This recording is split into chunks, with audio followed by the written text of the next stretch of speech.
राधे राधे भक्तों, जय श्री कृष्णा। संतान प्राप्ति के लिए हरिवंश पुराण कथा अध्याय 11। जन्मेजय ने पूछा, द्विजोत्तम, बहुत से युगों का समय बीत जाने पर भी रेवती और कुकुधी रेवत को बुढ़ापा क्यों नहीं व्याप्त हुआ? सरयोती के पर्वोत्तर सेवत मेरु पर्वत पर चले गए, तब भी उनकी संतान आज तक पृथ्वी पर कैसे वर्तमान है? इस बात को मैं यथार्थ रीति से सुनना चाहता हूँ। वैशंपायन जी ने उत्तर दिया, निष्पाप भरत श्रेष्ठ, ब्रह्मलोक में मृत्यु, भूख, प्यास और बुढ़ापा नहीं होता, और वहाँ ऋतु चक्कर भी अपना प्रभाव नहीं दिखाता।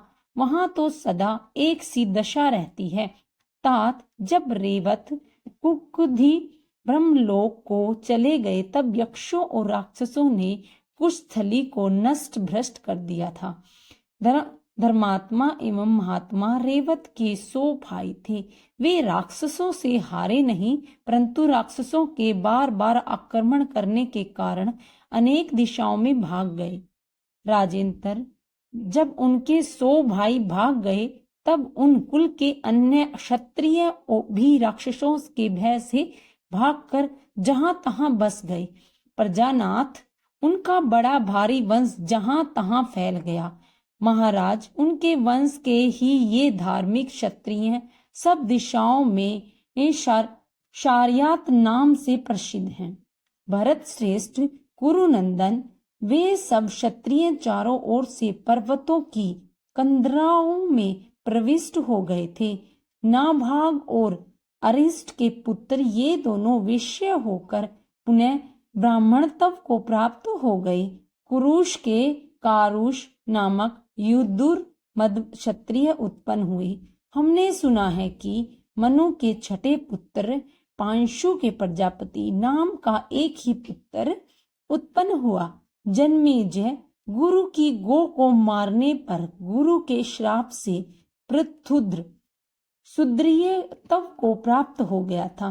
भरत शब, यहाँ तक वेशवशत मुनि के 9 पुत्रों को मैंने वर्णन किया है। तात, मुनि के छींकने से इक्ष्वाकु नामक पुत्र की उत्पत्ति हुई थी। उन इक्ष्वाकु के भी 100 पुत्र उत्पन्न हुए। ये सब के सब बड़ी बड़ी दक्षिणा देने वाले थे। उनमें सबसे बड़ा था विकुअक्षी था। वह विकुअक्षी विशाल कोख वक्षस्थल वाला होने से समर्था अयोध्या था, अर्थात उनके सामने कोई योद्धा ठहर नहीं सकता था। वहीं परम धार्मिक राजा विकुक्षी अयोध्या का स्वामी था। राजन, उनके शंकुनी आदि 50 उत्तम पुत्र थे। वे उत्तरापथ देश में रहकर उस देश की रक्षा करते थे। जनेश्वर, उनके शाशाद आदि 48 पुत्र दक्षिण दिशा में रहकर दक्षिण दिशा की रक्षा करते थे। महाबली इक्ष्वाकु के अष्टका श्राद्ध के लिए अपने पुत्र विकुअक्षी को आज्ञा दी कि तू मृग नामक कंद विशेष को काटकर श्राद्ध के लिए उनका गुदा ले आ। परंतु तात, विकुअक्षी ने श्राद्ध कर्म के लिए नियत किए हुए शश कंद विशेष को श्राद्ध पूर्ण होने से पहले ही खाकर उद्धिष्ट कर दिया और शिकार करके वापस लौट आया। उस समय इक्ष्वाकु ने वशिष्ठ जी के कहने पर शासद को त्याग दिया। तात, फिर इक्ष्वाकु ने के मरने पर शासद नगर में आया और राज्य का स्वामी बनकर राज्य करने लगा। शासाद के कुकस्थ नाम वाला वीर्यवान पुत्र उत्पन्न हुआ। उसे पहले देवासुर संग्राम में इंद्र ने स्मरण किया था। उस समय उसने इंद्र को बैल बनाकर उसके की पीठ पर बैठकर असुरों को जीता था, इसलिए इनका नाम कुकुत्सथ हुआ। कुकुत्सथ के अनेका नामक पुत्र हुआ और अनेना का पुत्र पृथु हुआ। पृथु के विशिष्ट श्राव और विशिष्ट राश्रव के आदर नामक पुत्र उत्पन्न हुआ। आदर के युवनाश्र और युवानाश्र का पुत्र श्राव हुआ। यह श्रावस्तक नामक धारण करके राज सिंहासन पर बैठा। उसी ने श्रावस्तिपुरी बसाई। श्रावस्ती का पुत्र महायशस्वी वृहद्रश्व हुआ। उनका पुत्र परम धार्मिक नाम कुशलाव्श हुआ। धंधु नामक दैत्य को मारने के कारण वह राजा धंधुमान नाम से प्रसिद्ध हुआ। जन्मेजय ने कहा, ब्राह्मण, मैं धुंधु के वध की उस कथा को यथार्थ रीति से सुनना चाहता हूँ जिससे कुवलादशवा नामक धंधुमार पड़ गया था। वैशंपायन जी बोले, कुवलाशवा के धनुर्धारियों में श्रेष्ठ 100 पुत्र थे। वे सभी समस्त विद्याओं में निपुण, बलवान, दुर्दम्य थे। वे सभी धार्मिक पुत्र यज्ञ करने बहुत सी दक्षिणा दिया करते थे। वृहदस्व ने अपने ज्येष्ठ पुत्र कुवलाश्रव को राज सिंहासन पर बिठाया। अपनी राजलक्ष्मी को पुत्र के अधीन करके राजा वृहदस्व स्वयं वन को चला गया। उस समय ब्रह्म ऋषि उत्तड़क ने उन्हें वन में जाने से रोका। उत्तड़क ऋषि ने कहा, राजन, हमारी रक्षा करना आपका कर्तव्य है, अतः आपने वही कीजिए, अन्यथा आप निश्चिंत होकर तप नहीं कर सकेंगे। राजन, जब आप जैसे महात्मा इस पृथ्वी की रक्षा करेंगे तभी इस पृथ्वी पर शांति होगी, अतएव उनका वन में जाना उचित नहीं है। हम देखते हैं कि यहाँ रहकर प्रजा का पालन करने से आपको महान पुण्य होगा। वन में रहने पर ऐसे पुण्य की प्राप्ति आपको हो, यह हमें नहीं दिखता, इसीलिए आप ऐसा विचार न करें। राजेंद्र, प्राचीन काल में राज्य ऋषियों ने प्रजाओं का पालन करके जैसा पुण्य संचय किया वैसा पुण्य और कहीं नहीं दिखाई देता। राजा को प्रजा की रक्षा करनी चाहिए, अतः आप प्रजा की रक्षा करें। मेरे आश्रम के समीप मरु प्रदेश की समतल भूमि में बालू से भरा हुआ उज्जानाक नाम वाला समुन्दर है। वही एक विशाल काय महाबली राक्षस रहता है जो देवताओं के लिए भी अवध्य है। वह महान असुर मधु नामक राक्षस का पुत्र है। उसका नाम धंधु है। वह वहां पृथ्वी के भीतर बालू में छिपकर सोता है और संपूर्ण लोकों का संहार करने के लिए कठोर तपस्या कर रहा है। वह 1 वर्ष बीतने पर जब बड़े जोर से सांस छोड़ता है तो उस समय पर्वत, वनों सहित सारी पृथ्वी डोलने लगती है। उसके श्वास की वायु से बड़ी भारी धूलि उठती है जो सूर्य के मार्ग को भी ढक लेती है। साथ ही वह सप्ताहक भूकंप होता रहता है।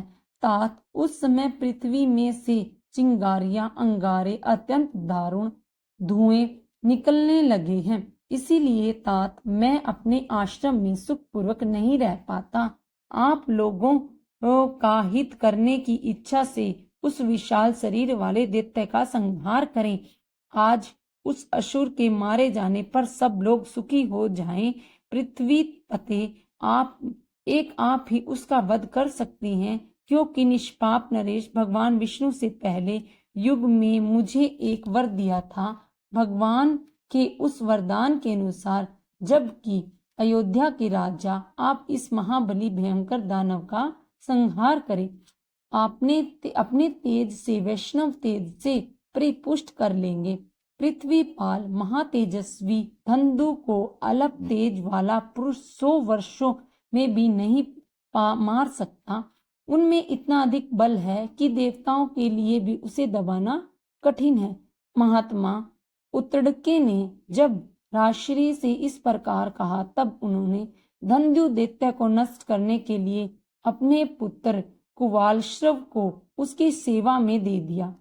वृहदश्व ने कहा, भगवान, मैंने तो शास्त्र त्याग दिए हैं, किंतु द्विज श्रेष्ठ यह मेरा पुत्र है, आपको समर्पित है, यह अवश्य धंधुमार होगा। यह कहकर प्रशंसनीय व्रत वाले वे राजश्री अपने पुत्र को धंधु का वध करने की आज्ञा देकर स्वयं तप करने के लिए पर्वत पर चले गए। तब राजा कुवलाश्रव अपने 100 पुत्रों और उत्तड़क को साथ में लेकर धंधु को दंड देने के लिए चल दिए। उस समय भगवान विष्णु उत्तड़क ऋषि की प्रेरणा से लोकों का हित करने के लिए अपने तेज स्वरूप से उस राजा के शरीर में प्रविष्ट हो गए। तब उस दुर्धर्ष राजा के प्रस्थान करने पर आकाश से गंभीर वाणी सुनाई दी कि ये श्रीमान राजा अवध हैं, आप इनके हाथ से धंधु अवश्य मारा जाएगा। भरतर्षभ तदंतर देवताओं ने अपनी धंधुभियां बजाकर उनके ऊपर चारों ओर से दिव्य पुष्पों की वर्षा की। विजय पाने वाले में श्रेष्ठ वह वीर्यवान राजा अपने पुत्र के साथ वहां पहुंचकर अपार रेते से भरे हुए समुद्र को खुदवाने लगे। पौरव वे महाबली राजा भगवान नारायण के तेज से पुष्ट होने के कारण और भी अधिक तेजस्वी हो गए। राजन धरती खोदते हुए कुवलाश्रव पुत्रों के बालू के भीतर छिपे हुए धंधु का पता लगा लिया। वह पश्चिम दिशा की ओर घेर कर पड़ा था। धंधु अपने मुख की आग से संपूर्ण लोगों का संहार सा करता हुआ जल का स्रोत बहाने लगा। भरत श्रेष्ठ जैसे चंद्रमा के उदय काल में समुद्र में जवर आता है, उसकी उत्ताल तरंगे बढ़ने लगी, उसी प्रकार महाधारा लहर और कीचड़ से युक्त महान जल स्रोत वेग पूर्ण बढ़ने लगे। उस राक्षस ने कुवलाश्रव के 100 पुत्रों में से 3 को छोड़कर से सबको अपनी मुखा अग्नि में जलाकर भस्म कर दिया। कुरुनंदन जब धंधु का संहार करने के लिए आए हुए वे महातेजस्वी राजा उस महाबली राक्षस के सामने पहुंचे, तब उस योगी नरेश ने योग के प्रभाव से उनके जलमय वेग को पी लिया और जल से अग्नि को शांत कर दिया। इस प्रकार उस विशाल शरीर वाले जल राक्षस को बलपूर्वक मारकर राजा ने अपना काम पूर्ण करके उस मारे हुए राक्षस को उत्तड़क ऋषि को दिखाया। उस समय उत्तरंग ने उन महात्मा राजा को वरदान दिया कि आपके पास अक्षय धन रहेगा और शत्रुओं से आप कभी पराजित नहीं होंगे। धर्म पर आपकी श्रद्धा स्वर्धा बनी रहेगी और आप अत्यंत काल तक स्वर्ग में रहेंगे। साथ ही राक्षस ने उनके जिन पुत्रों को मार डाला है, उन्हें भी स्वर्ग में अक्षय लोक मिलेगा। इस प्रकार श्री महाभारत खिल भाग हरिवंश के अंतर्गत हरिवंश पर्व में धंधु वध विषयक 11वां अध्याय पूरा हुआ। विष्णु भगवान की आरती, जगदीश्वर भगवान की आरती।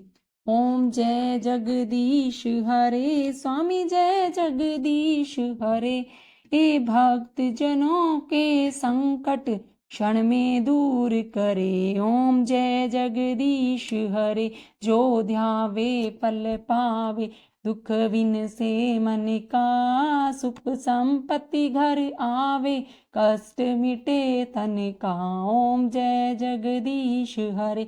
मात पिता तुम मेरे, शरण गहूँ मैं किसकी। तुम बिन और न दूजा, आस करूँ मैं जिसकी। ओम जय जगदीश हरे।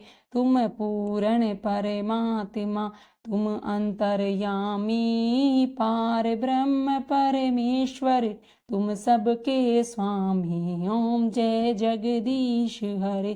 तुम करुणा के सागर, तुम पालन करता।